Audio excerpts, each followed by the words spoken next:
Bonjour à toutes et à tous, bienvenue dans cette vidéo de solution du tableau Le Repas, issu de la boîte Behind Purple, le jeu de Cédric Millet, édité par Kif Édition et illustré par Crocotam, Mélodie Leblond, Pierrot, Isaac, avec une couverture de Maud Chalmel. Comme son nom l'indique, cette vidéo va vous donner toutes les solutions pour venir à bout de ce tableau. Si vous ne l'avez pas encore fait et que vous avez l'intention de le faire, arrêtez tout de suite cette vidéo, vous allez vous gâcher le plaisir de le découvrir. Commencez toujours par rassembler les tuiles dont les images se prolongent entre elles. Vous allez obtenir des blocs qui vous donneront des infos pour continuer l'assemblage logique.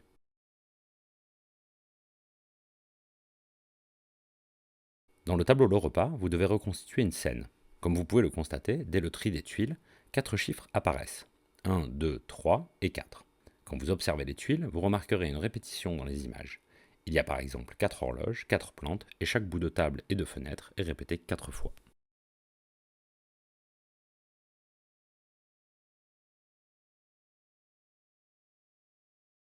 Les 4 chiffres ainsi que la répétition des motifs peuvent laisser imaginer que nous allons recomposer 4 fois la même scène avec des nuances différentes. L'ordre chronologique 1, 2, 3, 4, fini par le mot and que nous avons reconstitué ici, montre la fin du tableau. Nous avons ici des flèches, il y en a 3, qui vont sûrement servir à faire la transition entre les différentes images. Pour l'instant, nous ne pouvons pas les assembler.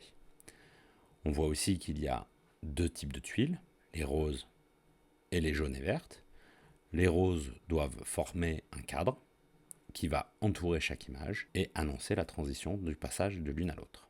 De détails assez importants, vous pouvez compter 64 tuiles jaunes et vertes. Si on divise par 4, nous obtiendrons donc 16 tuiles par scène, donc des carrés de 4 par 4. Vous pouvez aussi remarquer ici 4 horloges qui montrent que le temps passe et on peut imaginer que les scènes seront placées dans un ordre chronologique.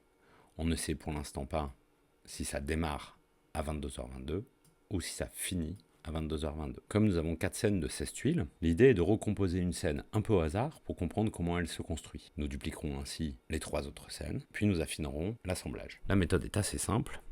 On va prendre une tuile de chaque pour assembler directement chaque scénette. Pour la table, aucune réelle difficulté.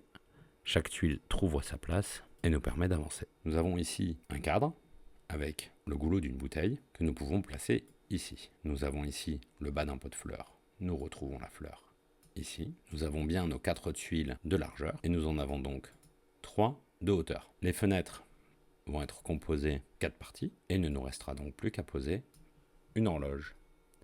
Voici déjà une des premières vignettes. Pour l'instant, nous ne cherchons pas la cohérence, nous cherchons juste à comprendre comment chaque vignette est construite. On peut donc continuer à procéder de la même façon pour chaque image.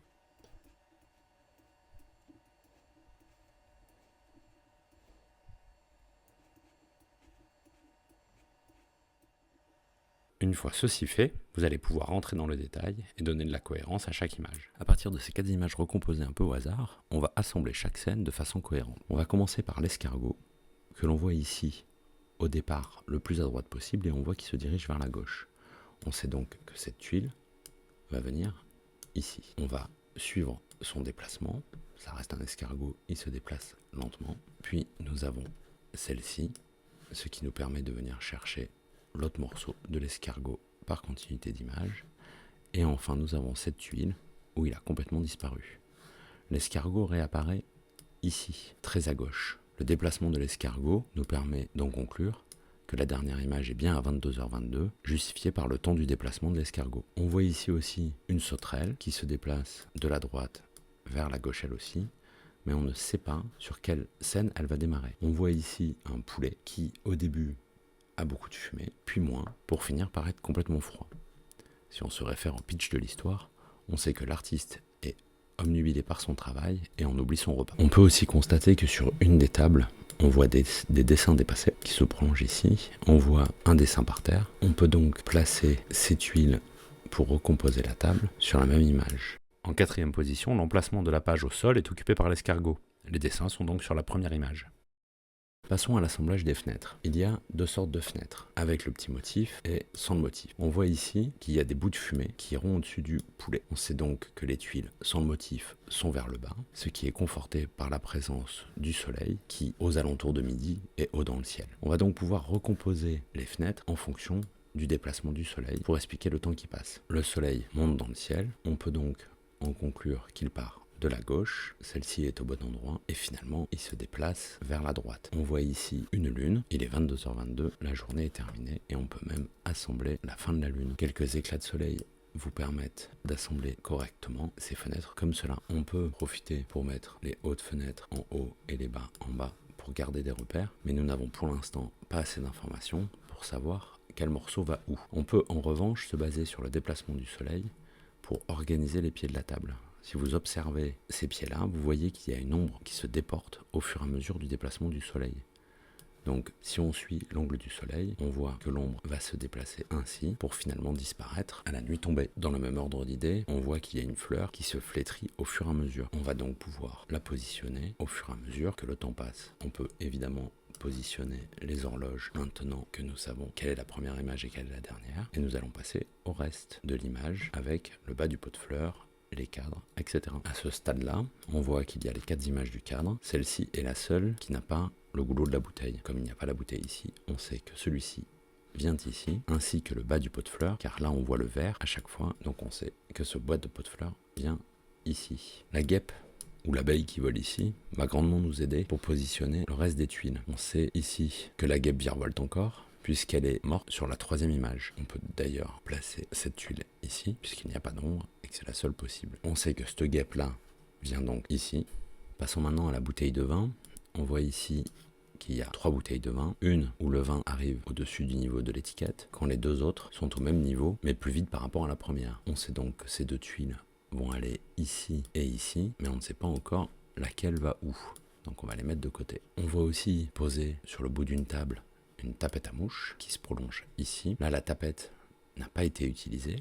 Ici, elle a été utilisée, on voit du sang. On peut donc imaginer que la tapette vient là et qu'elle est ensuite utilisée pour tuer l'abeille. Pour positionner les 3 verres, on a un verre ici fort rempli, à moitié vide et complètement vide. On peut imaginer que tant que la bouteille n'a pas été ouverte, le verre est vide, puis il a été servi et il finit par être bu au fur et à mesure. On sait ici qu'il y a un bouchon au bout de la bouteille. Là, on voit un cadre avec le goulot encore bouchonné et ici vide. On peut apercevoir ici le bouchon.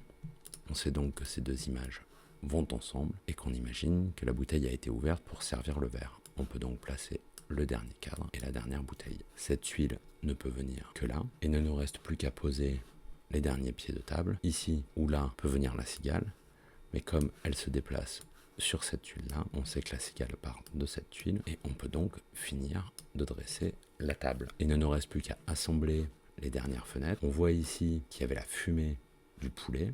On voit encore la présence de la fumée du poulet ici, ce qui nous permet de prolonger. On peut finir l'assemblage du haut des fenêtres ainsi. Et maintenant, le dernier indice est la tache de sang. On voit que la tapette à mouche a servi pour tuer la guêpe. Le sang ici est rouge vif. Il est ici rouge vif si on s'approche de la tuile, alors que sur la dernière tuile, le sang a séché.